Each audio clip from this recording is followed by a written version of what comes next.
V našom vysielaní sme vás nedávno informovali o mladej dobrovoľníčke z Považskej Bystrice Katke Harvánkovej, ktorá získala ocenenie Dobrovoľník Trenčianskeho kraja.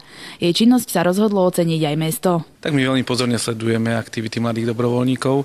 Veľmi pozorne sme sledovali aktivity ERKA, ktoré naozaj veľmi pracuje s mládežou, s malými deťmi, a tieto aktivity, aj ktoré robí slečna Harvánková, nás oslovili, a keď získala ocenenie Dobrovoľník Trenčianskeho kraja, úplne samozrejme, že takúto osobnosť mladé, celku ešte mladú, si oceníme aj u nás na meste, a sme veľmi radi, že takýchto ľudí tu máme, ktorí pomáhajú práve s deťmi, tak aby sa zabránilo v budúcnosti nejakým negatívnym javom medzi mládežou. Toto hnutie ERKO, aj títo mladí dobrovoľníci naozaj robia veľmi aktívnu prácu a veľmi záslužnú prácu, najmä medzi mladou generáciou, medzi malými deťmi. Ja sám som dobrovoľník a taktiež som aj členom ERKA, takže ja pravidelne sa stretávam s našimi ERKármi, takže ja som veľmi rád, že práve moja kolegyňa bola aj nominovaná Radou mládeže, aj prišlo k tomu oceneniu, pretože naozaj si vykonáva tú svoju činnosť úplne nad rámec a robí to s láskou.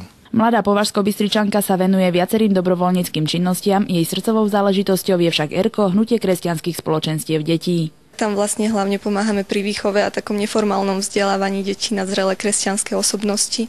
A je to také, takisto takto pomáhame predchádzať sociálno-patologickým javom tým, že vlastne môžu plnohodnotne tráviť svoj voľný čas. V ERKU sa združuje mnoho mladých dobrovoľníkov. Záujem o túto činnosť vraj v našom meste je. Dobrovoľníctvo ponúka rôzne spektra, kde sa môžu venovať títo mladí, či už je to práca s deťmi, práca s mladými, prípadne nejaké angažovanie sa v týchto organizáciách, čistenie parkov, fontán a podobne.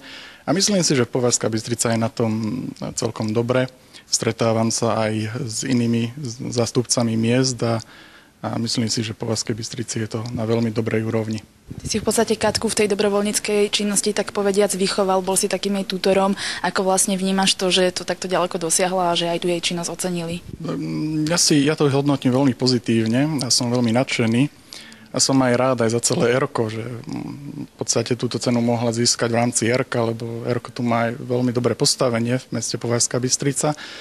A osobne som nadšený a budem dúfať, že do budúcna sa budú toto ocenenie dostane aj ďalší člen. Či už je to ERKA, ale môže to byť kľudne aj iných organizácií, ktoré veľmi poctivo fungujú v našom meste.